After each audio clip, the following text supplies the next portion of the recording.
talk a little bit about Kathleen Kennedy. Yes. And rumors of my demise have been greatly exaggerated. I'm afraid that I will be fully operational by the time the Star Wars movies arrive. Yeah. And here, Tom, I do believe that you also deserve some credit, because as viewers of the last few streams will recall, when most people were saying, "Oh, this is legit because it's coming from Puck, it's coming from this and that source," Tom, you were a little bit more skeptical, and it turned out with very good reason, because here we are. Well, she pretty much confirmed his reporting, but it was more so like you were more right than anything, because you had said that this seems like, for those who didn't get a chance to see the video from this morning or yesterday, like Andre pretty much laid out exactly this whole article that we're about to bring up here. I'm trying to find it. Yeah. Was it Hollywood Reporter put it out? Yes. Yeah. Or was it Deadline?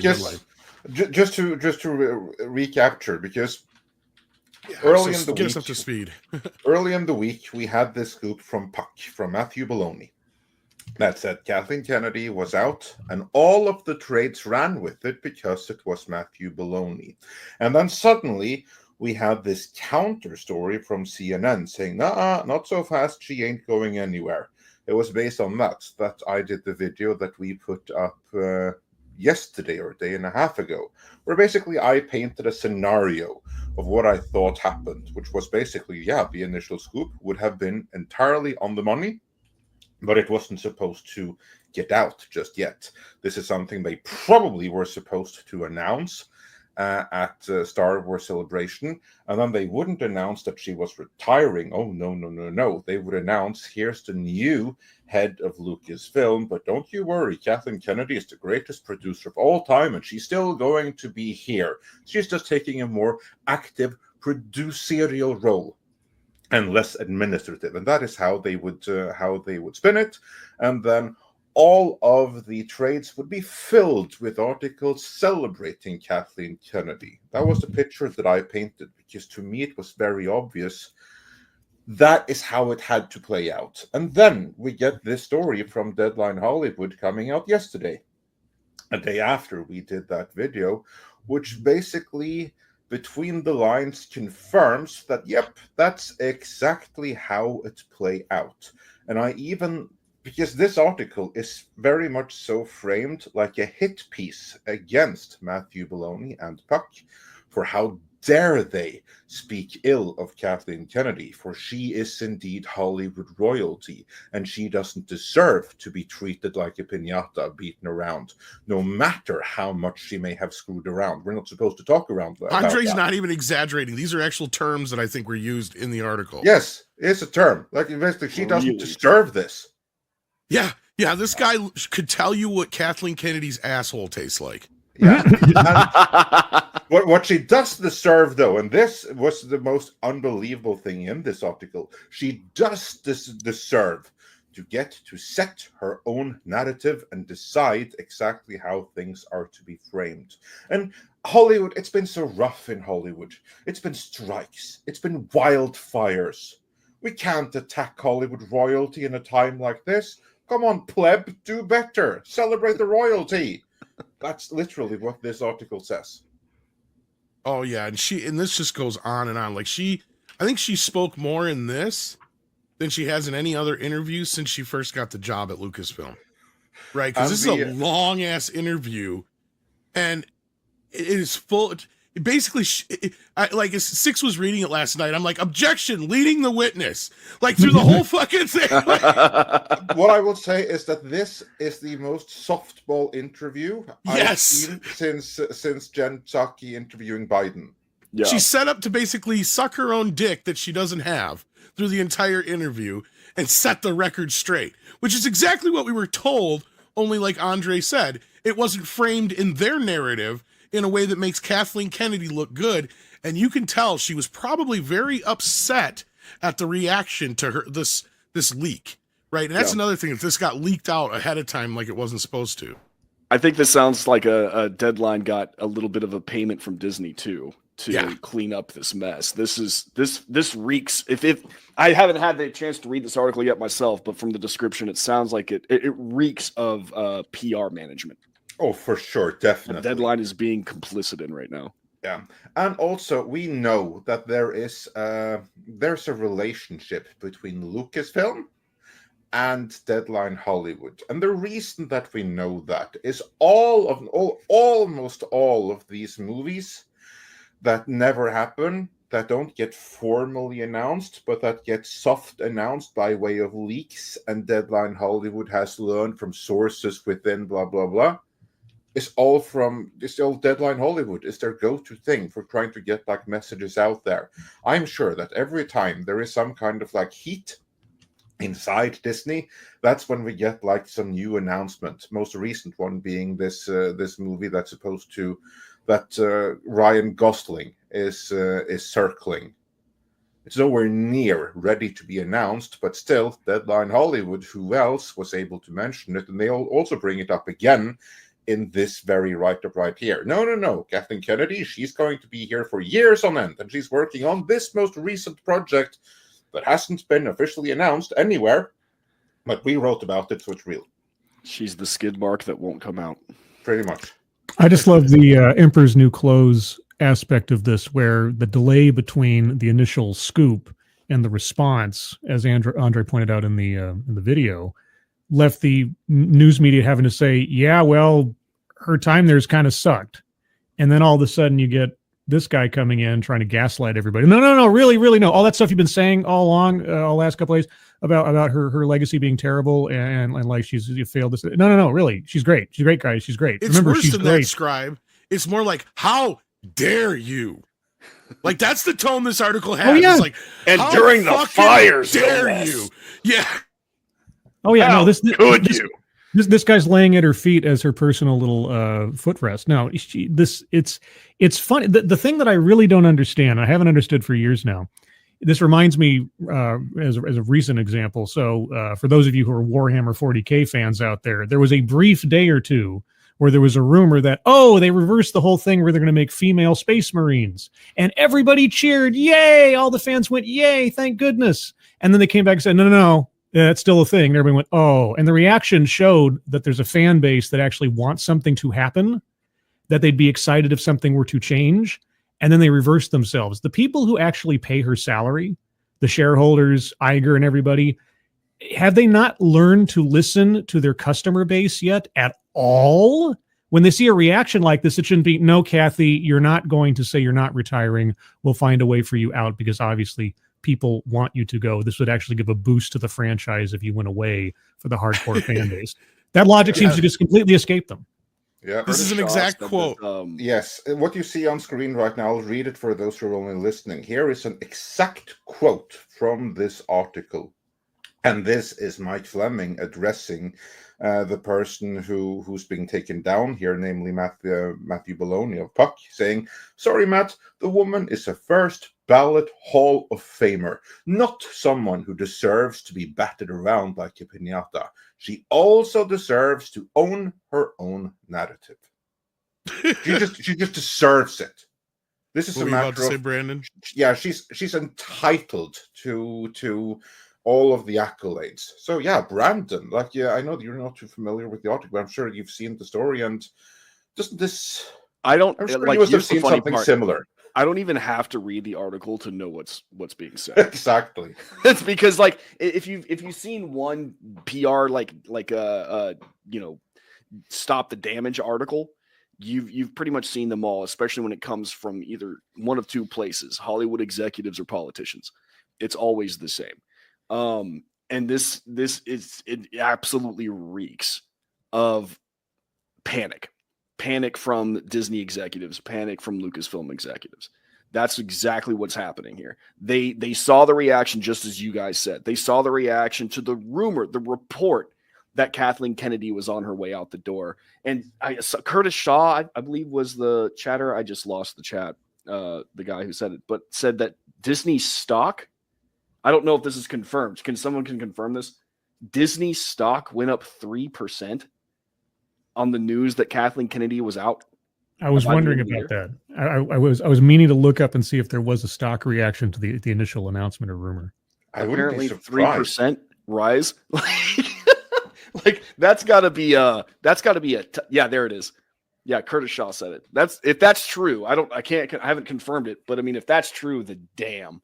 Like that's a tough pill to swallow for Disney. But now they're trying to come out with Deadline doing cleanup here, and I'll be honest with you guys, this article just makes it all look worse.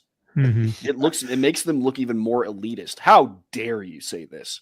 Yeah. And then they brought in the wildfires. Like, I never understood why they bring up the strikes. They bring up the wildfires. They're bringing up the lockdown. Like this is years old stuff and stuff that doesn't affect Lucasfilm Productions all that much. What are you talking about? And let's look at it this way too.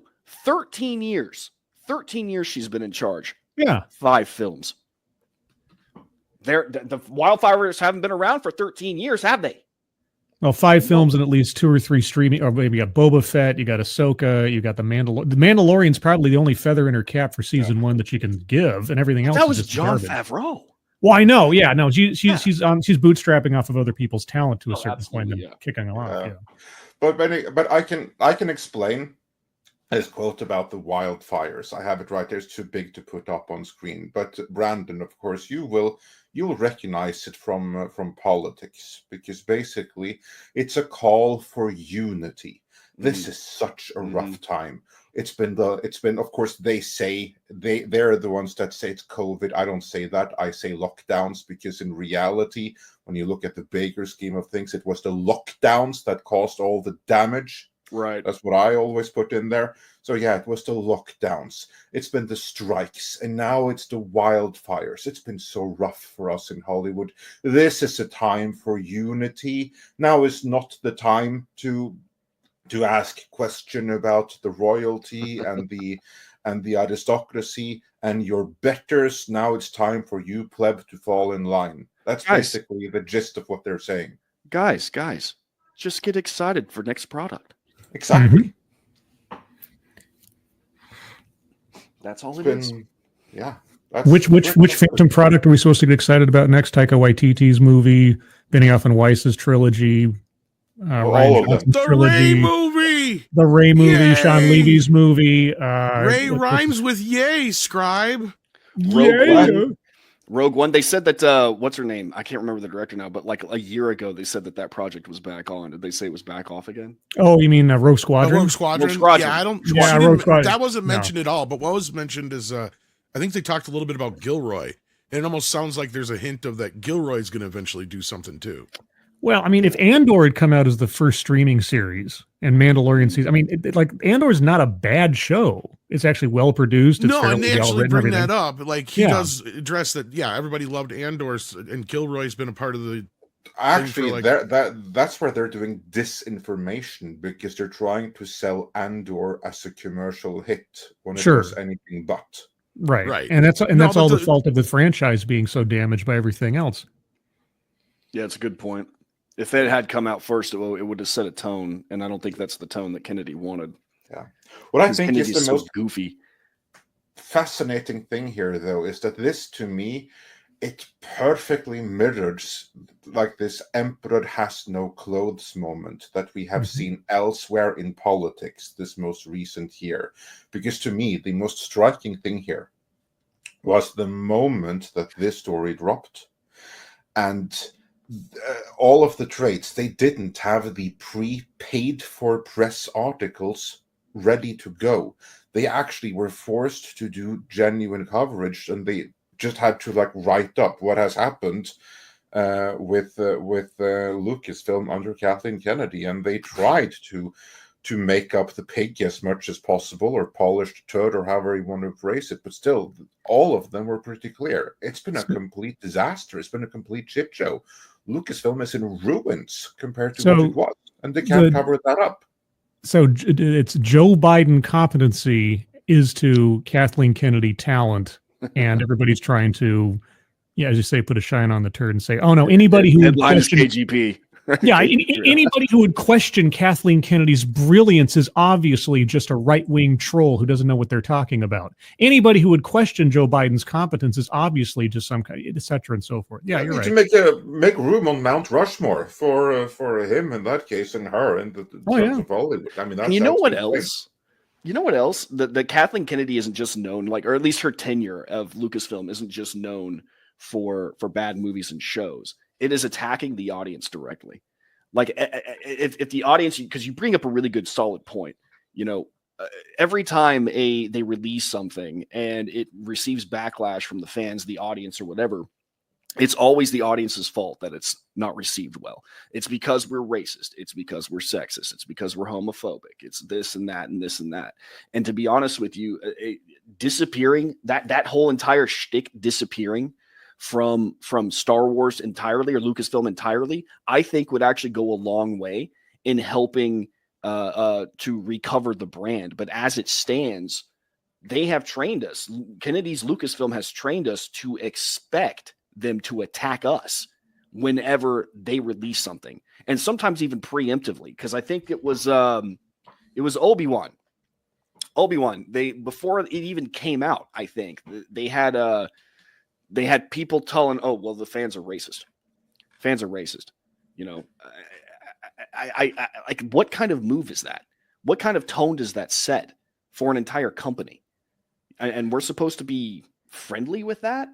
It's funny you mentioned that, because Obi-Wan was a series that was creatively compromised because of racism, or in that particular case, DEI. Because we learned from our good friend WDW Pro that the original plan for the Obi-Wan series that it was supposed to be centered around, obviously, Obi-Wan, Darth Vader, and Luke Skywalker, but that was too many white people on screen at the same time. And that would make too much sense, right? Exactly. Like, you can't be doing anything. Oh, and Luke, of course. And that's why Luke had to go. We had to bring in a young Leia instead. And you also had to bring in this third sister, like Griva, or whatever her name was. God forbid we actually find out why Uncle Owen doesn't want him to have anything to do with Ben. You know, that would be, we wouldn't want to tell that story. Yeah. But we have somebody else joining us who constantly promises he's going to stay away, but shows up anyway. Oh no! Hello, Canadian sir. I'm addicted to you guys. You just can't quit. Well, us. you're just a dick. No, I'm just kidding. No, addict. Yeah. Yeah, we love you. We're glad to see you. I sent you the link just in case you could make it. So why not? Yeah. So pleasure to introduce you to Brandon Morse of Red State fame, Brandon, and Chato of Call Me Chato fame. How's it going? And his wife too. Hey, Miss Chato. Also a pleasure to see you in the background. Oh, and Chato Junior Rhett as well. Fantastic. Whole family is here.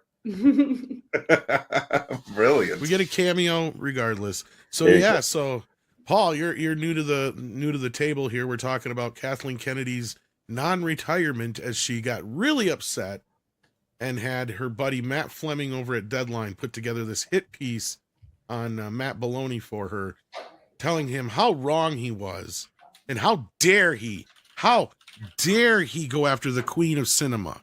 Yeah, and also, may I add, #Chato was right. So, care to take your victory lap? I think we all were right here. I think we all... Yeah, there was faint hope many years when I was listening to, I think it was, what's his name? The guy with the mask. Doomcock. Like, I don't know, maybe 3 years ago, where it was Kathleen was imminently leaving.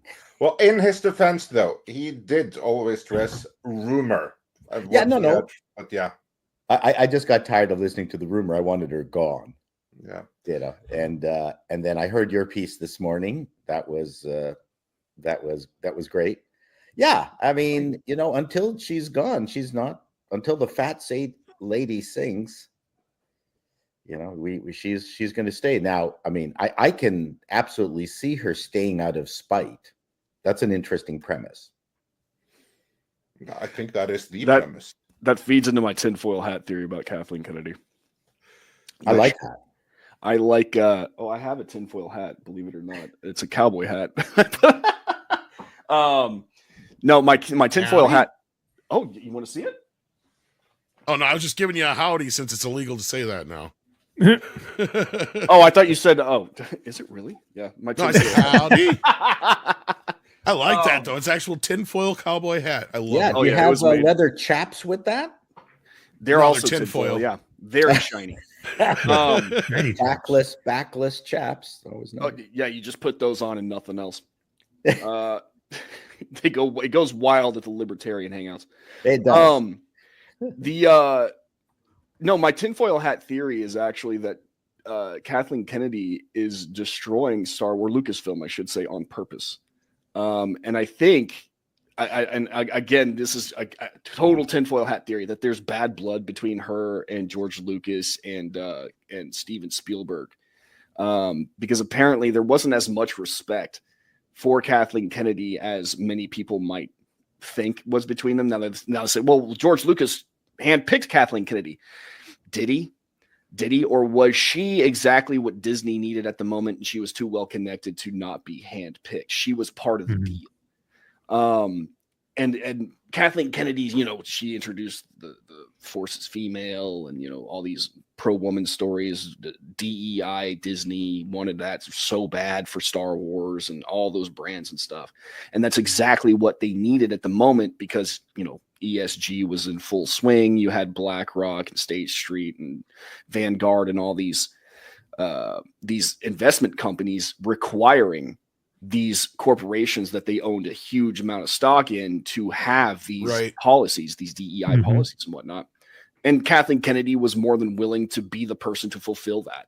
So, she was very useful at the time. Whenever she was hired, she was probably part of the deal, part of the sale. George Lucas, I don't know if he handpicked her, because there are some moments where George Lucas is like trying to it's pure speculation, but he's like, I have a plan, and here's the plan, and I hope you do well with it. And and Kathleen Kennedy is like, yeah, no, totally, in these interviews.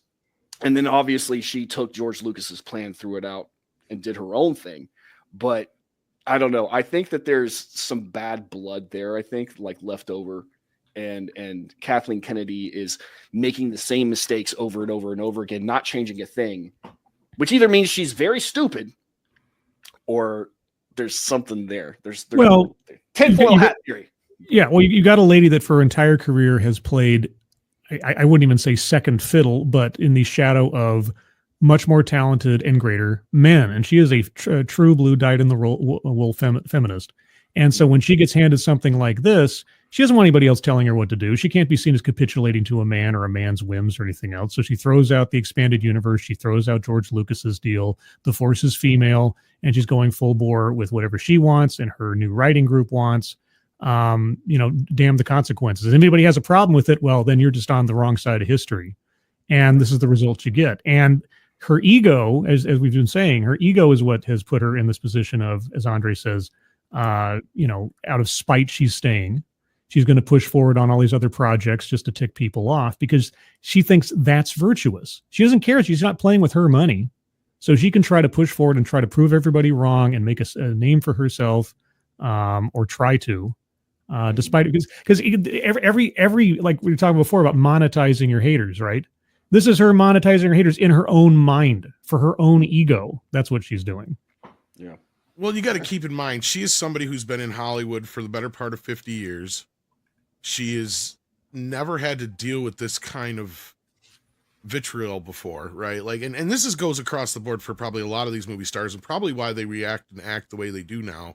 And not just movie stars, but other people too. Because she's not a movie star, but she's a celebrity of sorts now, especially since she's taken over Star Wars, because before that, nobody really knew who she was outside of us, right? Like us in the her name would appear sphere on producer credits and like big. We knew who like she Jurassic was, Park and stuff. But most other people didn't. As soon as she, and most of us were the first ones to agree that on paper she made sense, right? She's worked with all these folks. You would think that she would be able to know how to handle a big franchise like this.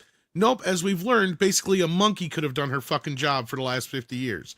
And I got into this a little bit with Script Doctor last night because I'm like, no, seriously, you could go back in time, erase her from existence, and nothing would change.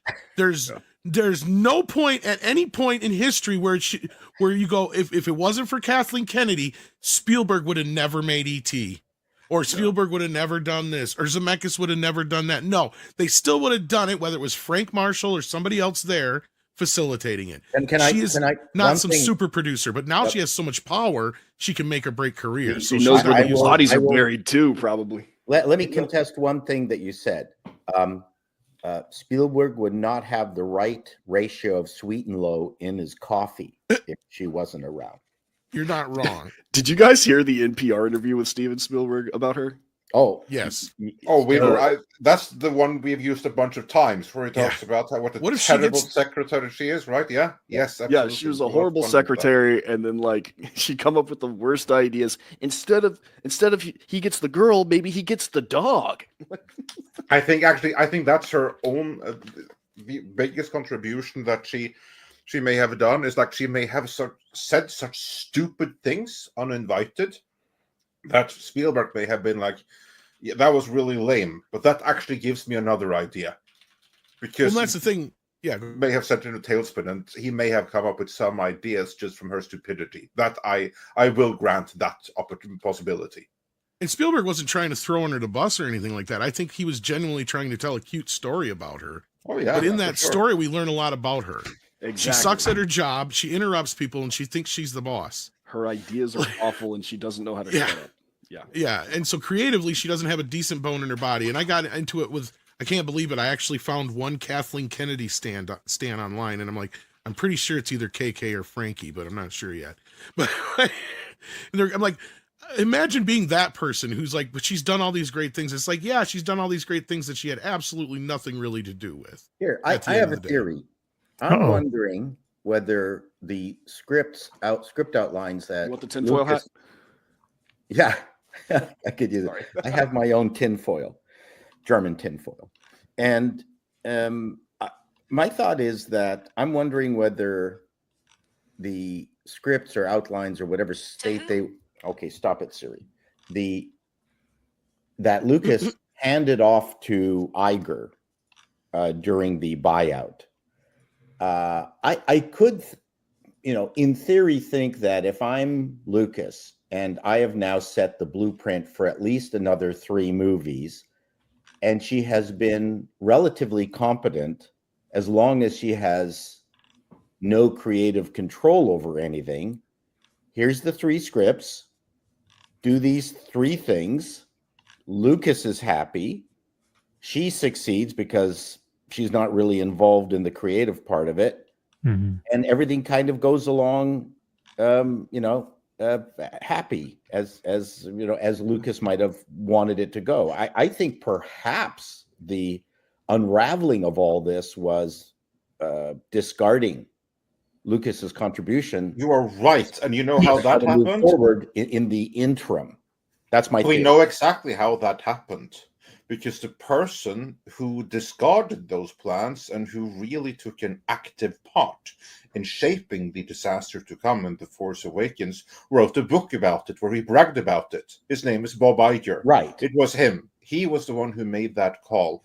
And Kathleen Kennedy, I mean, she really took control from The Last Jedi onwards.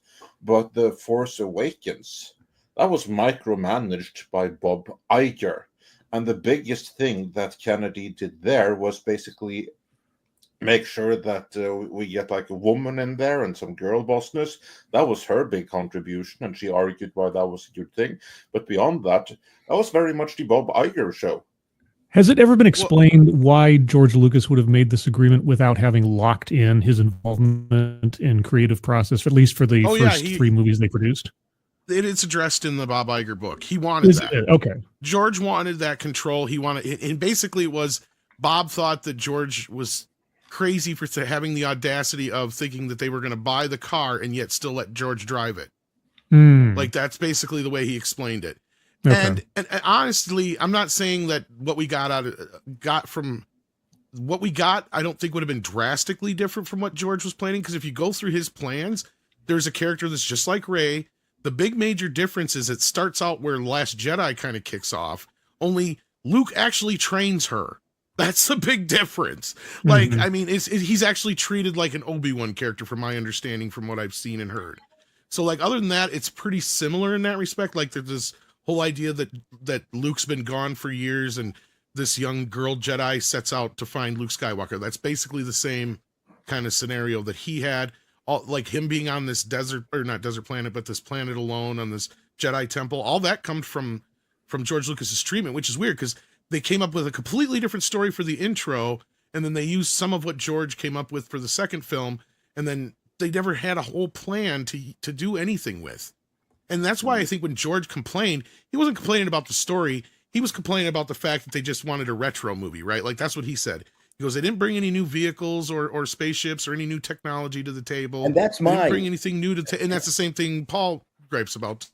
Yep. Yeah. I mean, one of the hallmarks of every single Lucasfilm, whether you like them or not, new locations, new aliens, new toys. And yeah, because he knew every that's where the single money movie was. had that because he's a guy. That and he sold more plastic that way. No, that's true, but I mean, again, it's the nerd. He's making the stuff that he would also like to purchase. Well, yeah, because he knows what little boys want. Yeah, right? Like he said that basically with the prequels was like that was his big thing was he wanted to do something new with each one of the movies, not just technologically wise, but bring new spaceships, new planets, new characters, like you just said. Yeah, and every single one of his extended features on all his DVDs always included the new shit that he came up with. The 3D stuff, ILM, new rendering. And the first movie where that stuff was not available on DVD was the first J.J. Abrams one, because he doesn't give a fuck about that stuff. No. Well, they made that to me very was retro. very telling. That's I mean, it's something that the audience doesn't see, but it's like Steve Jobs says, you don't see the inside of the iPhone, but his dad taught him that the inside of something has to be as beautiful as the outside, even if you don't see it. Right. And that's what Disney just never understood. They actually did do a making of Force Awakens, but they buried it on the second release of it. Okay. And, yeah. And it was like, it's obviously so PR puff PC because they made a big deal out of it because it was on the 3D version of the movie, because they released that after the original version came out, and it actually had a second disc that came with a bunch of bonus features or whatever. And it was all puff crap anyway. You're not wrong compared to what we saw out of George, because there's so much stuff that you can pull out of those making of stuff from the prequel, especially the first one. Like if you've never seen the beginning, which is the documentary that came with the original Phantom Menace, you need to see it. It's basically like watching a train wreck in slow motion, because you see exactly how everything came to be. Yeah. And I love how it ends, because George is sitting there going like, I can't change it now. Right. Like, and he's got all his friends standing around him trying to help him out. And he's like, he can't take anything out. The wrong actor for young Darth. Yeah, that too. You got that scene too, where everybody, and that's what pisses me off, because he's asking everybody what they think. And they're like, well, what do you think, George? And they just agree with him. And as soon as George leaves the room, they're like, well, the other kid is better. It's like, well, why didn't you say that when George was in the room? Because he's all super and powerful. Now, that being said, when we first saw whatever, I can't remember the J.J. Abrams movie title, whatever the thing was called. Force Awakens and Palpatine one. Yeah, right. The thing is, I thought, what's her name was Luminous. I went, wow, what a really good lead for this. And yeah, why not make it female? But then it all fell apart. I mean, we all know it was just a remake of The New Hope. And then I found that it was just an abomination right from the word go. I remember I was one of the few people leaving the theater completely angry, and I went, wow, this is a giant piece of shit. But the glow of that movie and the success of it financially was so strong that people have these fond memories of that movie. But it's actually, to me, it was dreadful. My first thought about that movie when I first left it was, okay, they're setting up for something really crazy, because as a guy who'd been watching Star Wars all his life, and I respected George Lucas, he was all about it rhyming. It's poetry, it rhymes, things are cyclical sometimes. And so I kind of walked out of that theater thinking, okay, so they definitely revisited A New Hope, but they're doing it in a little bit slightly different way. I can't wait to see where this goes. I even came There was out a with little fan bit of theories. there's a little bit of prequels in there with the son turning to the dark side too. Right. Yeah. And I thought that they were setting up for something great, but I see, and I also didn't actually hate Ray. Or I'm sorry, what's her name? The actress who plays Daisy Ray. Ridley. Daisy Ridley. I didn't hate me neither. Ridley either. And no one does. Everyone likes her.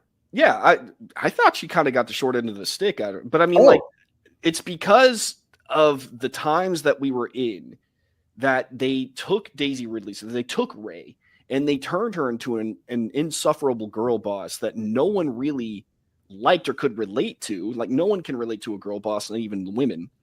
And it was one scene in particular that really made me mad, and it was actually, I think, in the third one, if I'm not mistaken. And it's got Poe, who was established as the best pilot in the galaxy at that time. Poe, there was nobody better than Poe. The fight scene of him, killing everybody in the air in part one, like, really established him as this amazing fighter pilot. And they're trying to escape from somewhere in the Millennium Falcon, and he is flying the ship, and something is going on. Chewie complains, and he says one line that just made me throw up my hands and go, I'm done. Ray's not here. Well, Ray's not here. And it's like, that you're supposed to be the best pilot in the galaxy, and Chewie's complaining that Ray's not flying it because she's better than you. She's better than everybody and everything. I think what he meant was, Dave's not here, man. Not Ray, Dave. Oh, yeah. Naturally. Dave's not here, man. To me, The Force Awakens, I know Andre wants to move on, but to me, The Force Awakens, was J.J. Abrams had an image in his mind of Leni Riefenstahl's The Will. Triumph of the Will. Triumph of the Will. And the giant scene, with Hitler in front of this mass of uniformed Nazis. And I'm absolutely certain that J.J. Abrams had that in his mind, which is why he had to reconstruct, whatever the remnants of the empire to be a new force of power again, which was completely wrong. He just wanted that scene of red and black and white in front of him. And then he constructed the movie around that retake of Leni Riefenstahl's Triumph of the Will. That's my thought. Anyway, it's a terrible movie. Yes. No, not Lenny. Unfortunately, Triumph of the Will is a very good movie, but in a bad way. In the propagandistic way. Yeah, thank you. I don't want to get caught. Thank you, Andre, for saving me on that. Yeah, no, go for it. Yeah. And anyway, but moving on here, because people probably wonder what we got on screen here. Yeah. Indeed. Because, Tom, you want to take it and explain it, or shall I? So Six was kind enough to send this over to me. We have Matt Belloni's response. Zoom in. Yes, we will. He says, Kathy Kennedy contorts around confirming her exit. I don't usually descend into lame back and forths with trade reporters, but this one is particularly amusing. Deadline's Mike Fleming, who never saw a movie producer's anal cavity he couldn't did hilariously sycophantic interview with Kathleen Kennedy after I broke the news on Monday that Lucasfilm president will announce her exit by the end of the year. It was quite something. Addressing the news, Kennedy basically confirmed it, saying that she and Bob Iger and Alec Bourbon have a plan for succession at Lucasfilm, with every intention of making an announcement months or a year down the road, which is exactly what I reported. It'll be months, not a year. But instead of acknowledging the confirmation, Fleming attacked me personally, bizarrely claimed I had reported that Kennedy was retiring. Stupid. In fact, I wrote that Kennedy will continue to produce, maybe with her husband, Frank Marshall, which she also confirmed I will die making movies. I think she also said she'd live forever, too, in there somewheres. But anyway, she said foreshadowing her post-Lucasfilm plans. I've always wasted too much space on this. Kennedy's exit announcement will come sometime later this year. We will move on, and Fleming will embarrass himself on other topics. One influential figure at Penske Media, which owns Deadline, already reached out to me to apologize for Fleming's behavior. Partial blame here goes to Kennedy's personal publicist, Simon Halls. Okay, so we have a name now of somebody to look into. This would be the person that has the ties to Deadline Hollywood. I bet you Simon Halls was the same person who made a phone call and said, hey, by the way, Gina Carano is fired. Who's been busy this weekend spinning journalists that Kathy's timetable is all speculative. And there's nothing now new here. And more BS like that, which has popped up in some articles. Now, in Kathy's own words, we know Monday's news was accurate, and she's planning planning out her exit. Thanks, Mike. Yeah, indeed. So thank you, Six, Wow. for sending me that. That was a hell of a... Someone should like everyone in chat, please feel free to retweet the video that we did today to Matthew Belloni. I do believe that he will be very happy with it, because we're saying pretty much the same thing. And Tom, you even said that Mike Fleming, he knows exactly what the Kathy's asshole tastes like. That's basically what he said. He said as well. Yes.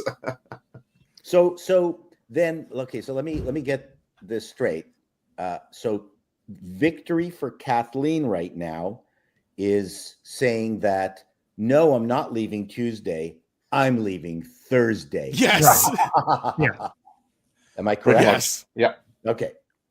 Well, not only that, it's like and Andre, like that's really what it boils down to. And Andre nailed it with his last video before the one we dropped this morning, where he said like she didn't get to control the narrative, and they had one. What was it? Who was the first one that came out? Was it CNN? CNN to combat it. So somebody called Simon called it CNN. Now we got Simon's name, so we know Simon. I can't wait to get to know Simon. So somebody called it CNN and said, no, that's not true. And basically fed the same story that we ended up getting in much more detail here from Mike. How much you want to bet it was like the Democrats party line, the phone book that they used to get to CNN? It would have been CNN or it would have been CNBC. It would have been one of the two. Guaranteed. I know, because I almost said MSNBC. I thought at first, I'm like, wait, no, it was the other one. Yeah. The Hollywood Reporter has like the first thing that comes up whenever I Google Simon Hall is he helps movie stars come out of the closet. Exactly. I mean, lovely. publicists. That's what he does, and of course, he's part of the alphabet community. Would be. Yeah, he's married to a man. Yeah. Yeah. Interesting. Well, there definitely had to be a man in that relationship somewhere. Lucrative niche there. Indeed. Well, speaking of lucrative, we got to get to some of these super chats. I hope everybody doesn't mind. This clip was taken from Midnight's Edge in the Morning, which streams live every Monday, Wednesday and Friday at 9 a.m. Pacific Time on the Midnight's Edge main channel. There you can send in your live questions and comments before clips and full stream replays are uploaded to Midnight's Edge live archives. We are also on Twitter, Rumble, Odyssey and Facebook, so smash that like, help share, subscribe and join us.